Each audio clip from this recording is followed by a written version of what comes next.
বৃদ্ধ বয়সে মা হতে চান শাহনাজ পারভীন। গল্পের দ্বিতীয় অংশ নিয়ে এলাম আপনাদের অনুরোধে। ডেলিভারি হবে 40 বছর বয়সী শাহনাজের। এত মাস কোনোভাবে সন্তানকে আগলে রেখেছেন তিনি। সবাই বলেছিল অ্যাবর্শন করতে। সামনে 2 মেয়ে আর স্বামী। সবাই তাকে যেভাবে পারছে কথা শোনাচ্ছে। বেডে শুয়ে সব কথা শুনে সহ্য করে যাচ্ছে, শুধুমাত্র একটু পরে যে আসবে তার জন্যই। সে আসার আগে এত কথা, সে আসার পর না জানি কি হয়। স্বপ্ন ভাঙল শাহনাজের। এতক্ষণ একটা চরম দুঃস্বপ্ন দেখেছে সে। টপ টপ করে ঘাম পড়ছে। পাশে স্বামী সাফায়াত নিশ্চিন্তে ঘুমোচ্ছেন। বাচ্চাটা নষ্ট হলেই যেন তিনি বাঁচেন। কারো কোনো তার জন্য একটুও কি মায়া হয় না? খুব কান্না পায় শাহনাজের। ওদিকে শামীম হাসির গালে এক থাপ্পড় দিয়ে ক্রোধিত কণ্ঠে বলল, তুমি তোমার মায়ের সাফাই করছো হাসি? তাদের কোনো আক্কেল নেই? ছি ছি, আমি ভাবতেই পারছি না। আমাদের একটা রেপুটেশন আছে হাসি। লোকজন এটা কিভাবে নেবে ভেবেছো? শ্বশুর শাশুড়ির জন্য এভাবে হেনস্থা হতে পারবো না আমি। শিক্ষিত হয়ে অশিক্ষিতর মতো একটা কাজ। তুমি কিছু একটা ব্যবস্থা করতে বলো তাদের, নয়তো তোমার কপালে দুঃখ আছে বলে দিলাম। শামীম ক্রোধ নিয়ে এই জায়গা ত্যাগ করলো। পাথর হয়ে দাঁড়িয়ে আছে হাসি। মায়ের উপর রাগ হচ্ছে তার। এরই মধ্যে আগুনে ঘি ঢালার মতো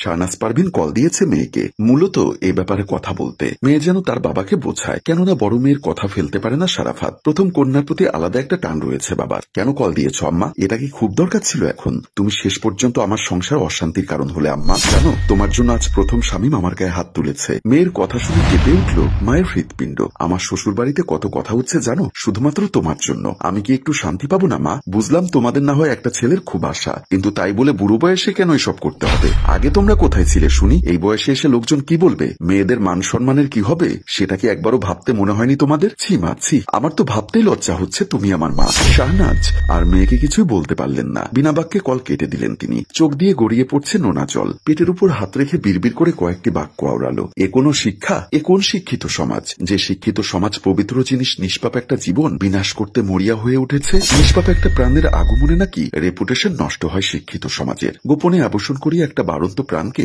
ডাস্টবিনে ফেলতে সায় দেয় এই শিক্ষিত সমাজ। আচ্ছা, এতটা শিক্ষিত, এতটা আধুনিক হওয়া কি খুব দরকার ছিল আমাদের? যে আধুনিকতার ছোঁয়া পেয়ে মাতৃত্বের মতো একটা পবিত্র জিনিসকে অপবিত্র করে মানুষ, এটা নিয়ে হাসাহাসি করে। এই আধুনিকতা কি খুব দরকার ছিল আমাদের? বড় মেয়ের কথা আবছা কানে এসেছে বাবার। যে ভয়টা পেয়েছিল সারাফাত, চিন্তায় ঘাম জমেছে কপালে তার। না জানি এই খবর শুনে ছোট মেয়ের পাকাপোক্ত বিয়েটা ভেঙে যায়। উনি স্ত্রীকে আবারও কাছে গিয়ে শান্তভাবে বোঝাচ্ছেন, আজ আর বাইরে গেল না। কিন্তু শাহনাজ পারভীন নির্বাক নির্জীব। সবাই এমন ভাবে বিষয়টা নিচ্ছে মনে হচ্ছে গর্ভধারণ এটা কোনো বড় পাপের ফল। অথচ এই মানুষগুলোর উচিত ছিল তাকে সাপোর্ট করা, কিন্তু উল্টো এই সভ্য সমাজ তাকে নিয়ে নোংরামি আলোচনা করছে। এদের দাপটের কাছে হেরে গেল শাহনাজ পারভীন। স্বামী মেয়েরা রীতিমতো অ্যাবর্শনের জন্য হুমকি দিচ্ছে তাকে। শরীরের কন্ডিশন তার কাছে অপরিপক্ক। বাচ্চা মরার রিস্ক নিয়েছে। এটা যেন মৃত্যুর মুখে যেতে বাধ্য হচ্ছে শাহনাজ পারভীন। তাকে বাধ্য করছে তার স্বামী, তার আপনজন, এই শিক্ষিত সমাজ। শাহনাজ পারভীন বারংবার চোখ মুছছে আঁচলে। হসপিটালে বসে সময় যতটা এগোচ্ছে ততটা নার্ভাস। বুকে চিনচিন ব্যথা হচ্ছে তার। একসময় একটা বাচ্চার জন্য এতটা কেঁদেছে রবের দরবারে, সেই কান্নার সাক্ষী নির্ঘুম রাতেরা। যখন বরটাকে পুনরায় সুপ্ত অনুভূতির সাথে পরিচয় হওয়ার সুযোগ করে দিল, সেই অনুভূতিটুকু থেকে বঞ্চিত হতে হচ্ছে তাকে। অনাগতের অস্তিত্বের আগমন জেনেও তাকে হত্যা করা হবে। শাহনাজ পারভীন হঠাৎ করে কেঁদে উঠল।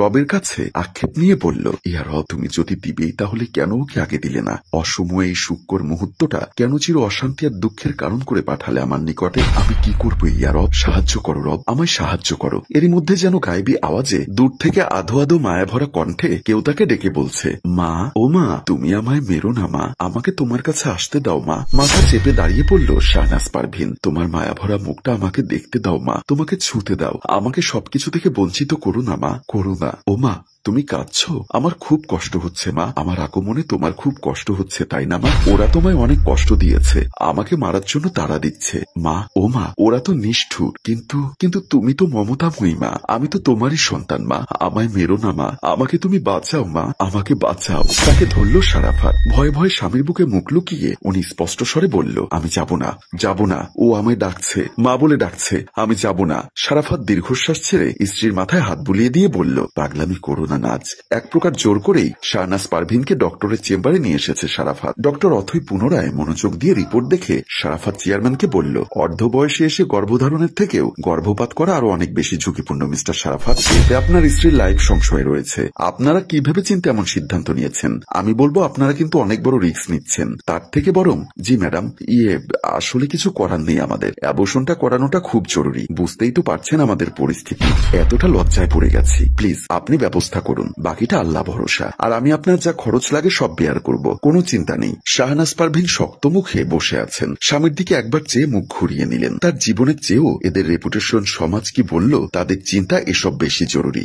উনি শেষবার পেটে হাত বুলিয়ে দিয়ে বিড়বিড় করে বলল, তুই মাকে ক্ষমা করে দিস, তোকে আমি বাঁচাতে পারলাম না রে সোনা। এই পৃথিবীর নিয়ম বড় অদ্ভুত। কিছুক্ষণের মধ্যে হসপিটালের কিছু ফর্মালিটি পূরণ করতে দিলেন সাফায়াত। টাকাও জমা করলেন। তার জন্য অ্যাবর্শনটা হওয়া খুবই জরুরি। ওদিকে তার স্ত্রী এখন অপারেশন থিয়েটারে বেডে শুয়ে আছে নিষ্পলক ভাবে। এর আগে অবশ্য সারাভাত অনেকবার কথা বলতে চেয়েছেন স্ত্রীর সাথে, কিন্তু শাহনাজ পারভীন ছিলেন নিশ্চুপ, আর একটা কথাও বলেননি তিনি। সবার প্রতি একরাশ অভিমান, অভিযোগ নিয়ে ওই যে ভেতরে গেলেন ডাক্তার, তিনি চোখ বন্ধ করলেন। ডাক্তারেরও বোধ হয় এই প্রথম একবার হাত কাঁপল। তারপর শুরু হলো অপারেশন। এরপর আর চোখ খোলেনি উনি। হসপিটালে থাকা অবস্থায় 2 দিন পর মারা গেলেন শাহনাজ পারভীন। ডক্টর মৃত্যুর কারণ হিসাবে চিহ্নিত করেছেন অতিরিক্ত রক্তক্ষরণ আর দুশ্চিন্তা। দুশ্চিন্তার ফলে হার্ট অ্যাটাক করেছিলেন। মায়ের মৃত্যুতে গলা ফাটিয়ে কাঁদছে মেয়েরা। স্বামীর চোখ থেকেও পড়ছে 2 ফোঁটা জল। কি অদ্ভুত, এরা কেন কাঁদছে? একটা মানুষকে খুন করে খুনিগুলো কেন কাঁদছে?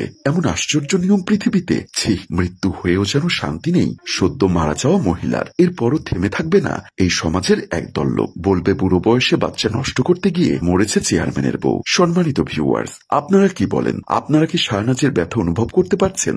দয়া করে কমেন্ট করে জানাবেন। গল্পটির ভাবনা ও পরিচালনায় অভি, ক্যামেরায় শিহাব ও শাকিল এবং প্রযোজনায় মঞ্জুর মোর্শেদ। ধন্যবাদ।